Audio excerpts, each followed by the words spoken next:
2,88,000 కోట్ల రూపాయలు ఎక్కడ అసలు కేసీఆర్ ఏం చేశారు? మంత్రులు అంటే ఎమ్మెల్యేలకు కూడా ఇది తెలియని సీక్రెట్. అయితే ఈ అంశాన్ని మనకి వివరించడానికి మనతో పాటు ఉన్నారు ప్రముఖ సీనియర్ జర్నలిస్ట్ దివ్యేష్ గారు. నమస్కారం సార్. నమస్తే అమ్మ. సార్, ఇప్పుడు చూస్తున్నట్టయితే గత ప్రభుత్వం అంటే మన మాజీ ముఖ్యమంత్రి కేసీఆర్ గారు 2,88,000 కోట్ల రూపాయలని అంటే ఏం చేశాడో ఎవరికి తెలియదు, ఎక్కడని ప్రశ్నిస్తున్నారు. అయితే ఈ డబ్బు ఏమైనా విషయం మంత్రులకి ఎమ్మెల్యేలకు కూడా తెలియదు, ఇది ఒక టాప్ సీక్రెట్ అని చెప్పేసి అయితే మనకు వార్తలు వస్తున్నాయి. ఇంతకీ ఏం జరిగి ఉంటుంది సార్? అసలు అన్నీ బయటపడుతున్నాయి.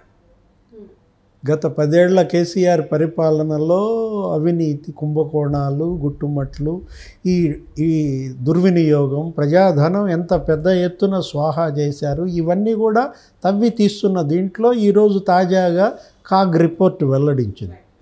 ఏంటి, ఇప్పుడు ₹1 కన్సాలిడేటెడ్ ఫండ్ నుంచి నువ్వు ఖర్చు పెట్టాలంటే, ప్రజాధనం ఖర్చు పెట్టాలంటే ఇప్పుడు నీ ఇష్టం వచ్చినట్టు ఖర్చు పెడతానికి వీల్లేదు. శాసనసభ ఆమోదం ఉండాలి, క్యాబినెట్ ఆమోదం ఉండాలి. క్యాబినెట్ ఆమోదం లేకుండా, అసెంబ్లీ ఆమోదం లేకుండా ఇంత పెద్ద ఎత్తున నిధుల దుర్వినియోగం అది ఏంటి? ఇప్పుడు వీళ్ళు ముఖ్యమంత్రిగా ఉన్నా, వీళ్ళని ఎమ్మెల్యేలుగా గెలిపించినా, మంత్రులను చేసినా వీళ్ళేంటి? కేవలం ధర్మకర్తలు, ప్రజాధనానికి కాపలాదారు మాత్రమే. వీళ్ళందరిపైన కూడా ఈ తనిఖీకి ఎప్పటికప్పుడు ప్రతి ఏటా కూడా PAC ఉంటుంది, పబ్లిక్ అకౌంట్స్ కమిటీ. ఖర్చులన్నీ వాళ్ళు తనిఖీ చేయాలా? లేదు, కాగ్ ప్రతి ఏడు రిపోర్ట్ ఇస్తుంది.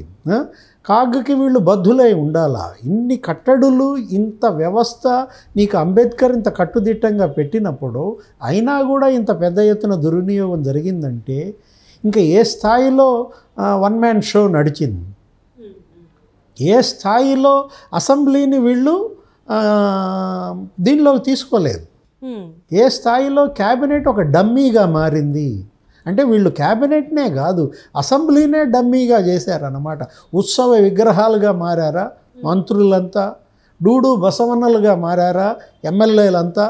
వాళ్ళ ప్రజల్లో చర్చనీయాంశం.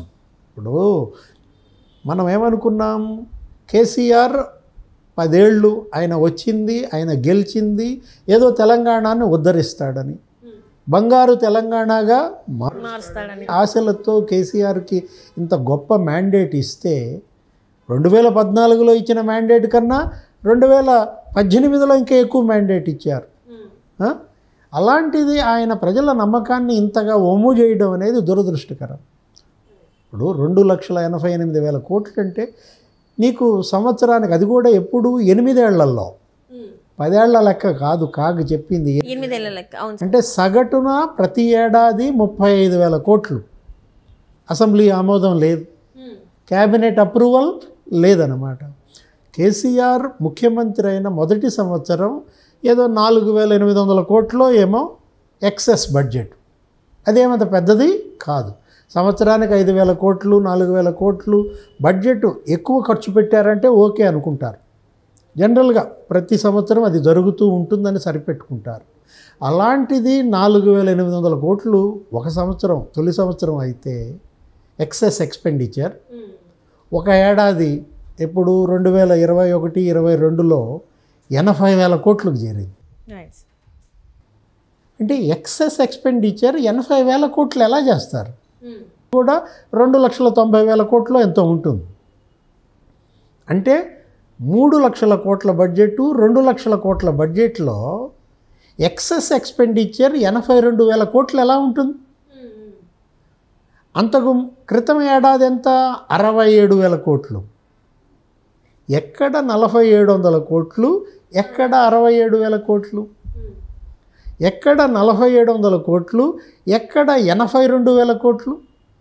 ఎక్సెస్ ఎక్స్పెండిచర్ ఇంత పెద్ద ఎత్తున ఏం చేశారు? ఎక్కడికి మళ్ళించారు? ఎలా దుర్వినియోగం చేశారు? ఇప్పుడు కాళేశ్వరం అన్నారు, కాళేశ్వరం కార్పొరేషన్ పెట్టారు, అప్పులు తెచ్చారు. ప్రతిదానికి కూడా మిషన్ భగీరథ, దానికో కార్పొరేషన్, మళ్ళా అప్పులు, కాకతీయ దానికో కార్పొరేషన్, అప్పులు పెంచేశారు కదా.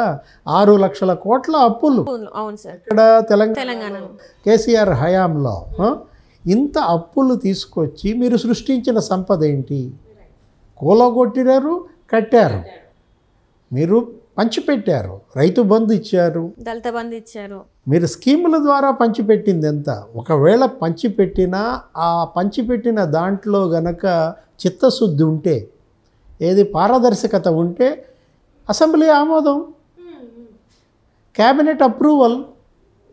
ప్రతి రూపాయికి కూడా నేను ఇందాక చెప్పుకున్నట్టు కన్సాలిడేటెడ్ ఫండ్ నుంచి నువ్వు చేసుకున్నప్పుడు నువ్వేంటి, నువ్వు యజమానివి కాదు, ఇది నీ కుటుంబం కాదు. నీ ఇష్టం వచ్చినట్టు ఖర్చు పెట్టడానికి ఫ్యామిలీలో చేసే ఖర్చుకే మనం లెక్కలు చూసుకుంటాం. ఎంత అప్పు చేసావు, ఎంత మనకు జీతం వస్తుంది, మనం బ్యాంకు లోన్లు ఎంత కడుతున్నాం, ఇవన్నీ చూసి కదా ఒక కుటుంబాన్ని ఈదేది, ఒక కుటుంబ పెద్ద. అలాంటిది రాష్ట్ర పెద్దగా ముఖ్యమంత్రిగా నీకు అధికారం ఇచ్చినప్పుడు నువ్వు అసెంబ్లీ అప్రూవల్ లేకుండా, క్యాబినెట్ అప్రూవల్ లేకుండా ఇంత పెద్ద ఎత్తున 2,88,000 కోట్లు అంటే ఒక స్టేట్ బడ్జెట్, ఒక సంవత్సరం బడ్జెట్ కాకెత్తుకుపోయిందా? అంటే ఇప్పుడు కేసీఆర్ గారు ఇంత అంటే మన కాళేశ్వరం ప్రాజెక్టే కావచ్చు, చాలామంది ఇప్పుడు రేవంత్ రెడ్డి గారు ప్రతి దాని మీద శ్వేతపత్రం అయితే చేస్తామన్నా, విచారణ కూడా జరిపిస్తామన్నారు. అంటే ఇప్పుడు ఒకవేళ ఇది నిజం అని బయటకు వస్తే, అవినీతి జరిగిందని బయటకు వస్తే, ఇప్పుడు ఈ డబ్బు కూడా అసలు ఏం చేశారు అనేది బయటకు వస్తే కేసీఆర్ గారికి శిక్ష పడే అవకాశం ఉందంటారా సార్? కేసీఆర్ కాదమ్మా, అందరి మెడలకి చుట్టుకుంటుంది. ఏది క్యాబినెట్కు చుట్టుకుంటుంది, మంత్రులకు చుట్టుకుంటుంది, ఆర్థిక మంత్రిగా ఈటెల రాజేందర్ కూడా చుట్టుకుంటుంది. ఆయన లేరు కదా సార్, ఇప్పుడు ఆయన ఆర్థిక మంత్రిగా ఉన్నాడు కదా, 4 ఏళ్ళు 5 ఏళ్ళు ఆయన ఆర్థిక మంత్రిగా ఉన్నాడు. ఆయన విచారణకు అటెండ్ అవ్వాలా, ఆయన దీనిపైన సరైనటువంటి రిపోర్ట్ ఇవ్వాలా, అప్రూవర్గా మారాలా, అసలు ఎలా జరిగింది, ఏం జరిగింది అనేది ఆయన కూడా చెప్పాలా.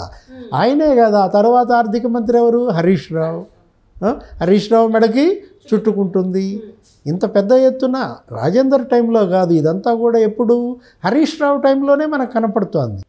67,000 కోట్ల దుర్వినియోగం అప్పుడు హరీష్ రావే ఆర్థిక మంత్రి. 82,000 కోట్ల మిస్యూజ్ అప్పుడు హరీష్ రావే ఆర్థిక మంత్రి. ఆయనే కాదు. పిఎస్సి ఏం చేస్తోంది? Public accounts committee. దానిలో చైర్మన్ ఏం చేస్తున్నాడు, సభ్యులు ఏం చేస్తున్నారు, వాళ్ళు ఏమి నోట్స్ రాశారు, ఇవన్నీ కూడా వస్తాయి. అవన్నీ కూడా తవ్వి తీస్తారన్నమాట. అప్పుడు అక్బరుద్దీన్ ఓవైసీ ఉన్నాడు, పిఎస్సి కమిటీలో ఉన్నాడు, మొదటి దాంట్లో ఉన్నాడు, రెండో దాంట్లో ఉన్నాడు, మూడో దాంట్లో ఉన్నాడు. అటు బీఆర్ఎస్ వాళ్ళు, అదే అప్పుడు టీఆర్ఎస్ సభ్యులు ఉంటారు, ప్రతిపక్షం కూడా ఉంది కదా. వాళ్ళు చెప్పిన నెగేషన్స్ ఏంటి, వాళ్ళు ఎక్కడ వీటో చేశారు, ఇవన్నీ కూడా చర్చకి రావాలా. వీటన్నిటిని కూడా పారదర్శకంగా బయట పెట్టాలా. ఆ బయట పెట్టాల్సిన బాధ్యత ఎవరిది? రేవంత్ రెడ్డి పైన ఉంది. ముఖ్యమంత్రిగా రేవంత్ రెడ్డి, లేకపోతే ఉత్తమ్ కుమార్ రెడ్డి, లేకపోతే బట్టి విక్రమార్క, వీళ్ళేదో ఆరోపణలు చేసి గుడ్డ కాల్చి ముఖం మీద వేస్తే కుదరదు. వాళ్ళ చిత్తశుద్ధిని నిరూపించుకోవాలి. ఇప్పుడు రేవంత్ రెడ్డి కూడా ధర్మకర్తే కదా, ఆయన ఏమైనా యజమాన? ఓనర్షిప్ లేదు ఇక్కడ ఎవరికి కూడా. ఇక్కడ కాపలా కాసేదానికే వీళ్ళని మనం ఎన్నుకున్నది. ఇది ఎవరి ధనం? ఇది ప్రజాధనం.